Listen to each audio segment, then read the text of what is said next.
Welcome to the Human Capital Innovations Podcast, your go-to source for personal, professional, and organizational growth and development. We hope you tune in often for all things people management, organizational development and change, organizational leadership, and social impact related. Maximize your personal and organizational potential with Human Capital Innovations Podcast.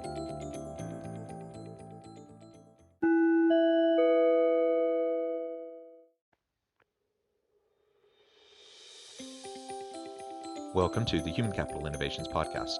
In this HCI podcast episode, I talk with Stephen Mitchley about increasing productivity and business performance through prioritizing health within the workplace.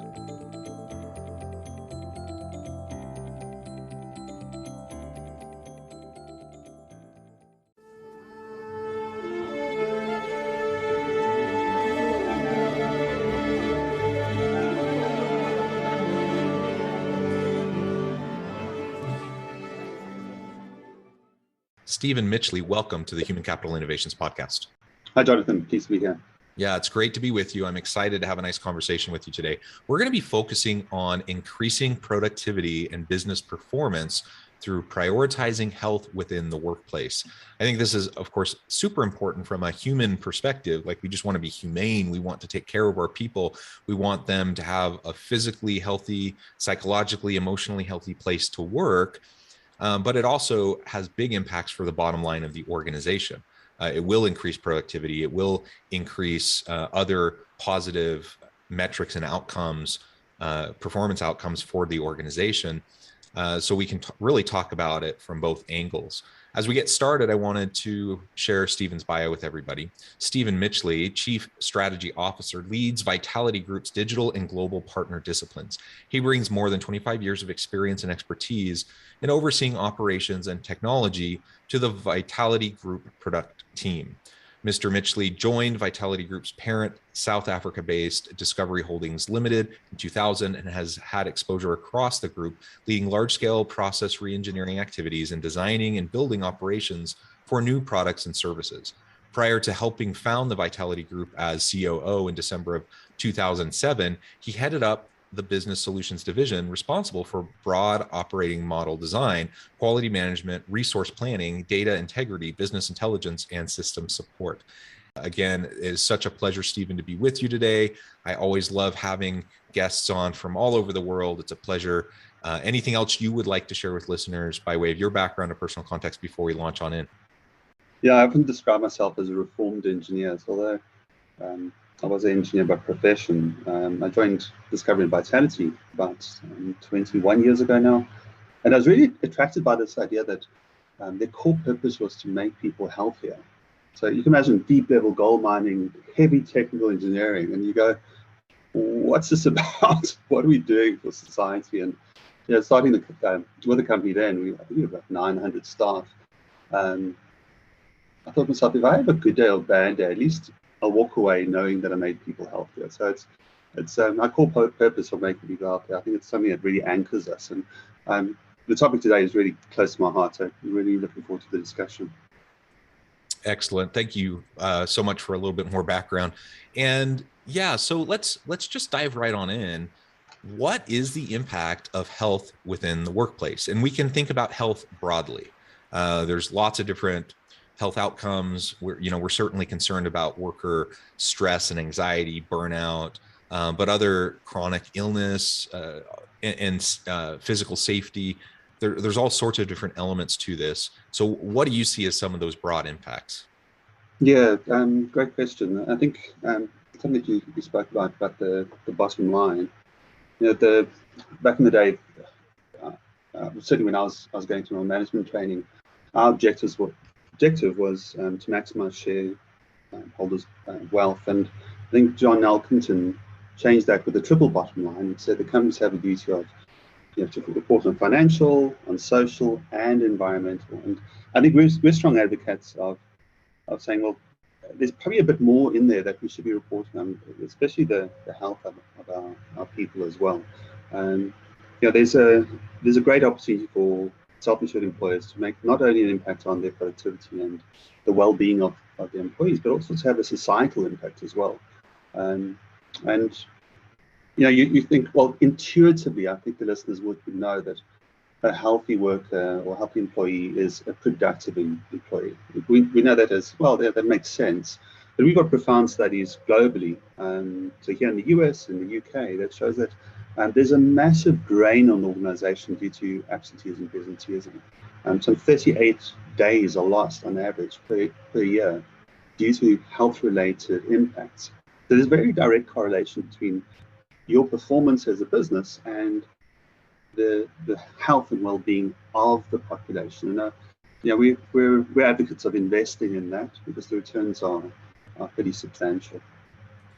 Yeah, and you mentioned absenteeism, and certainly that's a problem. Of course, beyond absenteeism is turnover. That's a huge expense and a problem for organizations. But I also think of things like withdrawal cognition. People who are still physically there, they show up, but they've mentally checked out because for whatever reason they decided that, why should they invest in the organization if the organization's not investing in them? That's the situation where people show up to work and then they spend half their day looking for jobs somewhere else. And exactly. So obviously that leads to lost productivity, that leads to negative team dynamics, a whole slew of problems. Yeah, I mean the Rand Europe and Cambridge study was really health-related absenteeism and presenteeism, which didn't take into account these more cultural elements. We do see the Vitality program as being not only a carrot and stick approach with an outcome of lowering healthcare costs. That's one way to look at it, and obviously if you are doing that, you are protecting the bottom line. But it's broader than that. I think there is a sense of a need for the we at work. What we found is we install and support installation of Vitality Chat. So people on the coalface who are gathering around health themes and self-organizing, who go on walks with their colleagues.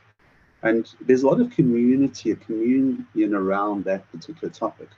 And obviously that's got a spin-off effect on the broader sense of belonging. Maslow's hierarchy of needs, I think right at the end of his career, he said the most important thing is a feeling of belonging. It's so ingrained in us because we knew at a core that if you weren't part of a team, the line would eat you. You need to be able to contribute. And I think rallying behind common things beyond just the mission of the company is a good binding agent for organizations, and an important one as well. So how can organizations go about prioritizing health of their people if they recognize both the human benefit of belonging, connection, and just health, the humanity of it, but also the bottom line impacts of it? They realize it's going to lead to greater levels of productivity and high performance. So how do we prioritize it? How do we start to put that into action and create the kind of a culture around workplace health and well-being? For me, it's the starting point for me is recognizing what problem you're trying to solve. We do a lot of, in the design discipline, we do a lot of design thinking. So often in product, there's a rush to say, well, let's make this thing look this way. But you really have to take a step back and say, well, that's great concept, but what problem are we trying to solve? And we're great proponents of incentivizing behavior. But then the question becomes, what do you incentivize? What are you trying to overcome? And I'd put it to most people that health engagement is a bit of a misnomer. You don't really engage with a health plan so much as you engage in the sickness. So you go and see the doctor. That's not quite engaging in the health.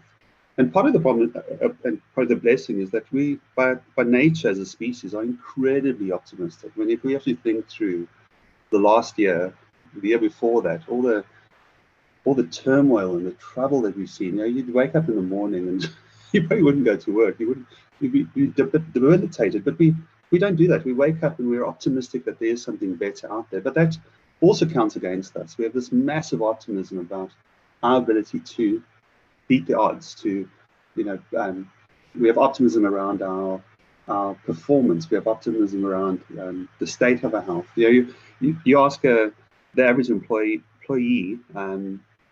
how have they done in their performance review, and the majority of people say that they're above average, which logically is not possible. But that's the sense of the human spirit. And the same is true of health. Even people with 3-4 comorbidities, 60% of them would rate their health as fair to good to brilliant. So we have this amazing ability to be in denial, which serves us well in some instances, but not so much in health. And I think the challenge for us is to overcome something that we call hyperbolic discounting. So we tend to underweight things that are in the future that we can't quite get to, and overweight the things that are immediate. So very practically, sickness, palliative care is easy to engage with. If I feel sick, I go to the doctor, I feel better. I don't really see the cost because it's typically paid by the insurer. That's engaging in sickness. Engaging in health is a little bit tougher. I mean, the costs are there up front and center.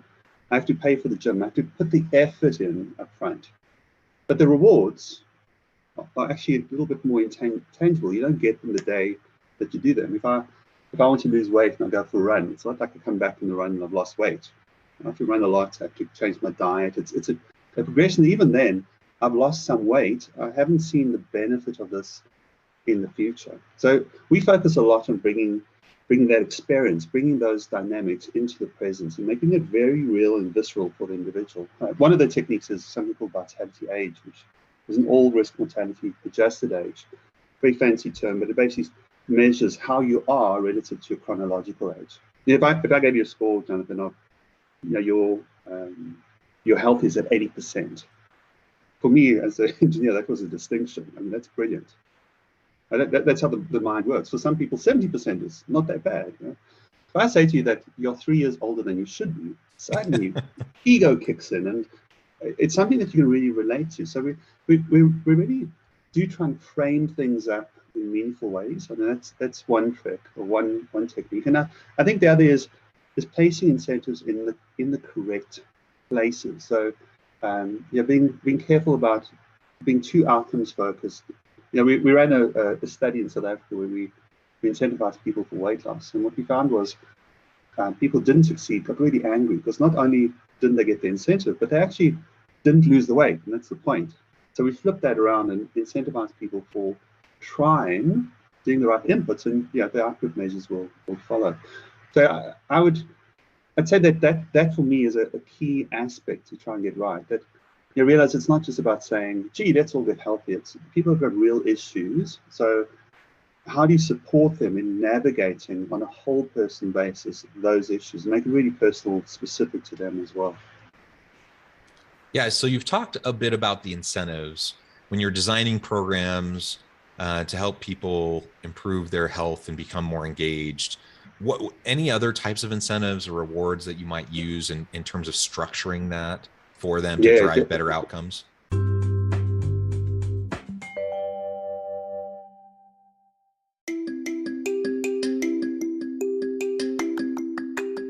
I'm excited to announce the publication of my new book from HCI Press, Bluer Than Indigo Leadership: The Journey of Becoming a Truly Remarkable Leader. Early in my adult life, I learned about an Asian proverb that translates as bluer than indigo. If you think about the color indigo, it is a brilliant, deep, and vibrant blue, what some would call the bluest of blues. To have something that is bluer than indigo is rare and truly remarkable. Contrary to popular myth, there is no one-size-fits-all or cookie-cutter approach to effective leadership. There's no silver bullet, no secret sauce, no go-to model that will solve all of our problems. The truth is, great leaders have all had their unique strengths and flaws, and have all had to discover and then pave their own distinctive path in their life's journey to fulfill their leadership potential. Bluer Than Indigo Leadership will help you discover your own path and explore those ordinary, everyday actions that will help you respond to an uncertain future and produce extraordinary results for individuals, teams, and organizations.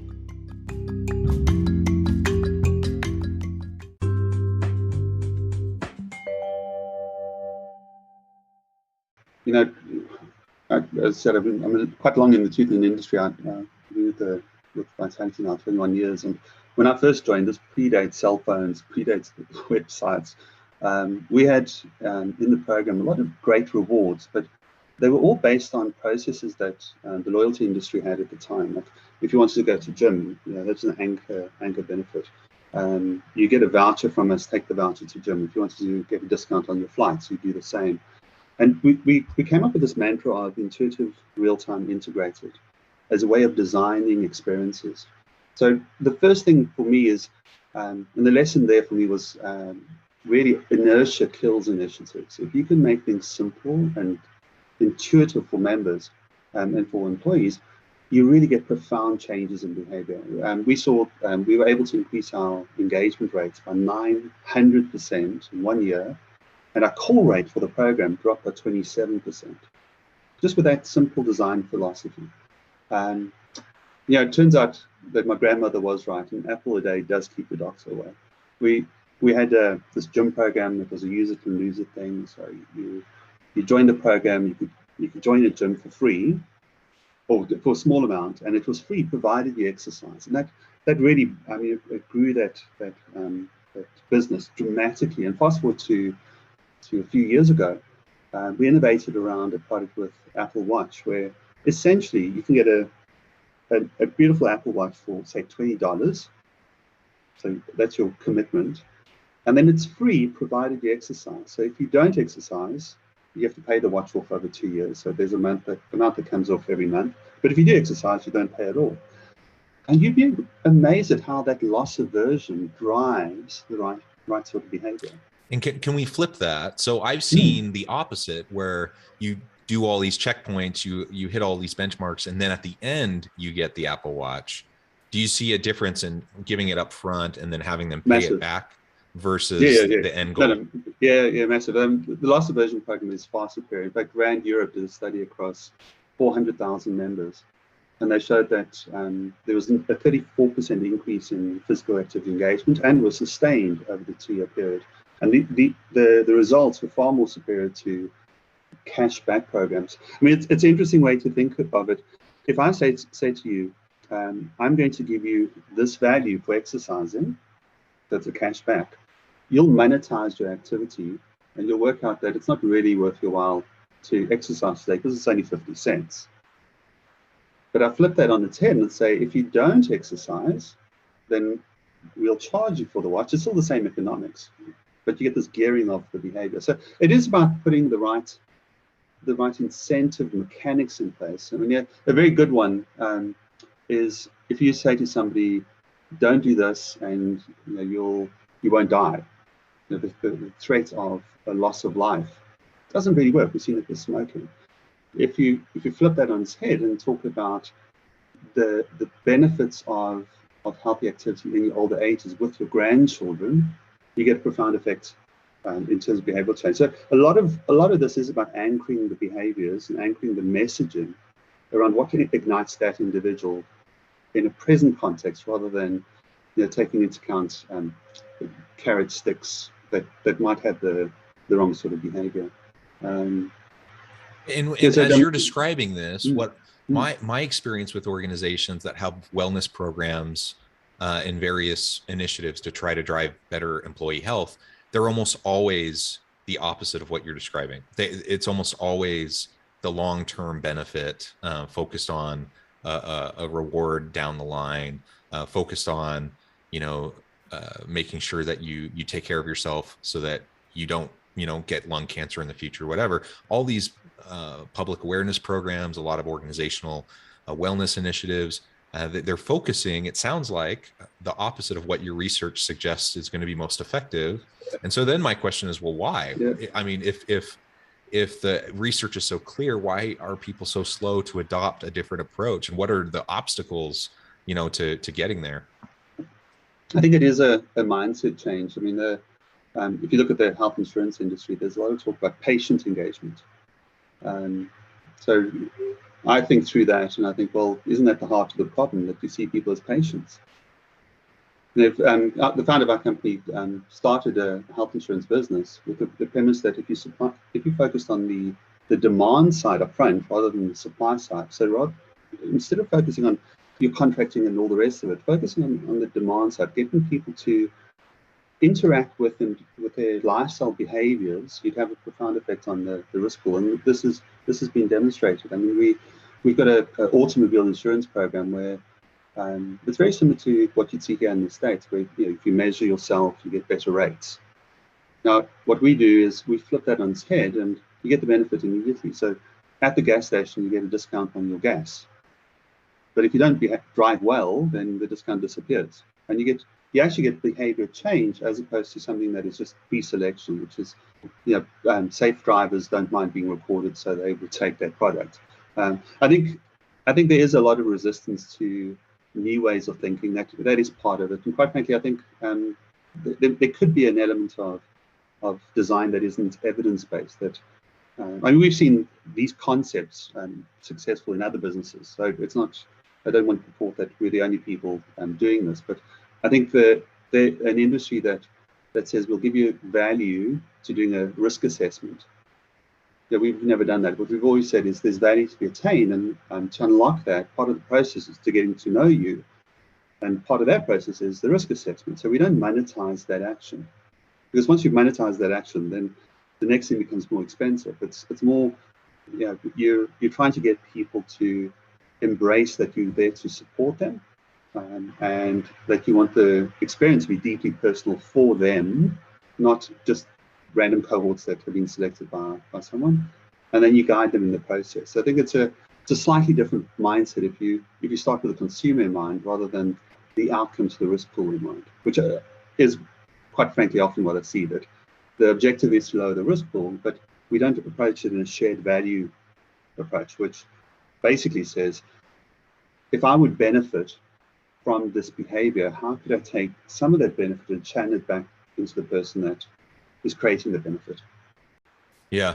I mean, I think this is really important stuff for anyone listening today.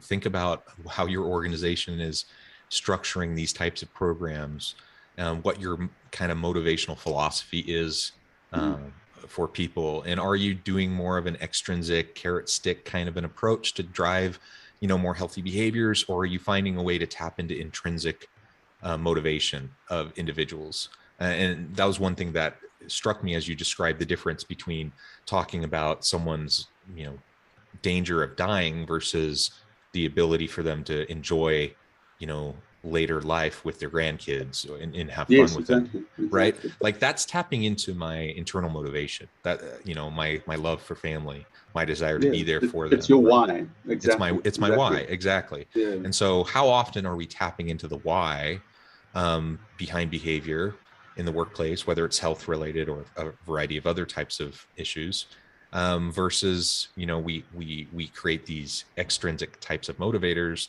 that kind of work, but often don't work as well as the intrinsic. Yeah. No, I think you also need to, just coming back to the point of the triple bottom line. I mean, as an organization, most companies are looking after the health, paying for the health of their employees, being self-insured. And some are obviously small and are fully insured, but self-insured employee, yes, there's value to you in productivity, there's value to you in a lack of presenteeism, there's value to you in lowering those costs, but there's also societal value. I mean, the one we've spoken about, which is the cultural elements. If people do feel that you love them, you are looking after them, that's where you're coming from, there's benefits there, but there's broader societal impacts as well, which we've seen with being health insurers in both South Africa and the UK, very large health insurers with massive data about actual claims, actual life insurance, actual death, that engaging on this vitality program actually has a very positive effect for folk relative to the risk of COVID. And we've developed a COVID resilience index based on vitality engagement. So we've seen that people who are highly engaged, notice I said engaged, not active. People highly engaged demonstrate an 11% lower risk of hospitalization. And even those that are slightly engaged were to 6% lower. So I think there's a broader spin-off effect that you get on engaging with folk, to engage in their community, engaging in their health. It's not just about your bottom line, it's also about the the impact of that that individual's journey on in their life, and how they're going to experience better quality of life later on in years. Are they increasing their lifespan? Are they increasing their health span? Will they be well looked after? Or will they look after themselves as they get older? So it sounds ethereal, but quite frankly, it's not. It's a very practical and very deep responsibility that we have in terms of looking after an employed base. It's not just that the quid pro quo, Taylorist, give people money, you get something back. But I think it's far broader than that.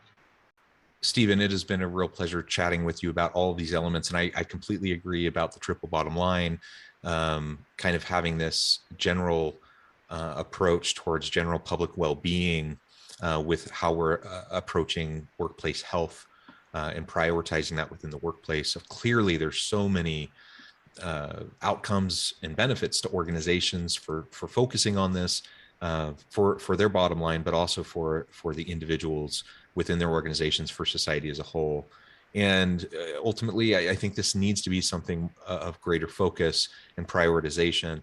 And we need to be thinking about how we design these programs in a way that can actually drive change, behavioral change in the lives of our people, so that we're not just going through the motions, checking the boxes and saying, yeah, we have a wellness program, check, we're done. And I see that in a lot of organizations here in the US too. They can claim they have something, they can list it on their employee benefits, but the utilization isn't very high, and ultimately the impact isn't very much. And so it's a really lost opportunity.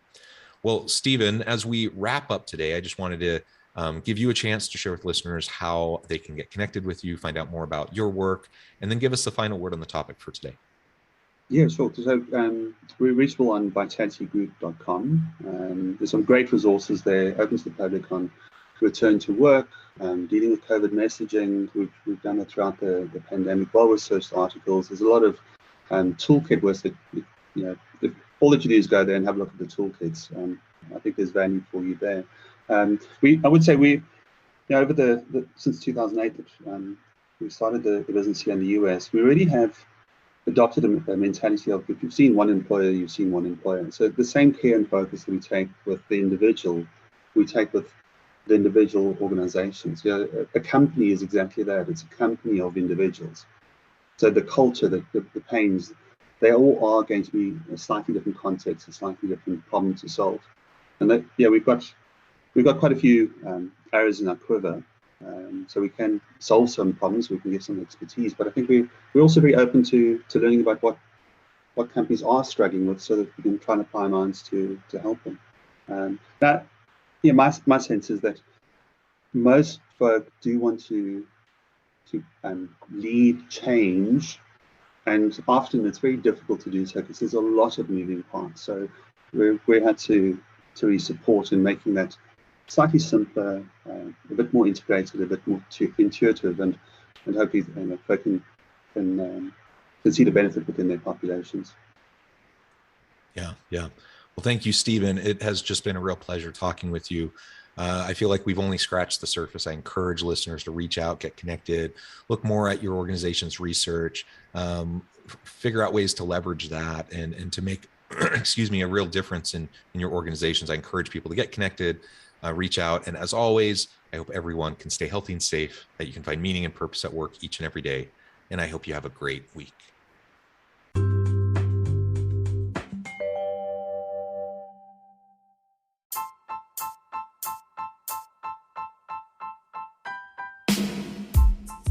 The alchemy of truly remarkable leadership. Ordinary, everyday actions that produce extraordinary results. Consider how the nature of work has shifted over the past 50 years. With increased globalization, rapid technological advancement, and the shift in economic composition, the average job of today looks very different than the average job of 50 years ago. What will the jobs and organizations of tomorrow look like? Moreover, what does this all mean for organizational leaders? What are the core competencies and capabilities of organizations and their leadership that are prepared for continued disruption and geopolitical and socioeconomic shifts? Regardless of what the future holds, increasingly, leaders need to be socially minded, data-driven, decisive, champions of talent, and disruptors of the traditional notions of leadership, teams, organizations, and work. The alchemy of truly remarkable leadership will help you to explore your own leadership competencies and capabilities and consider ways to apply and implement them into your workplace and personal life.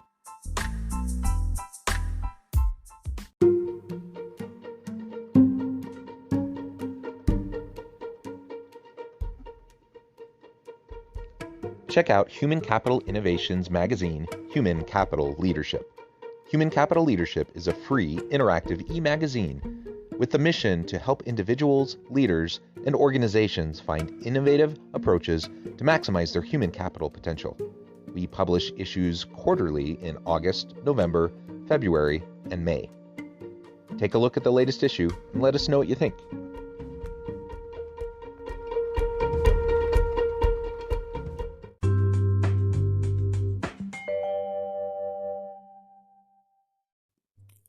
Thanks again for joining us for this episode of the Human Capital Innovations Podcast.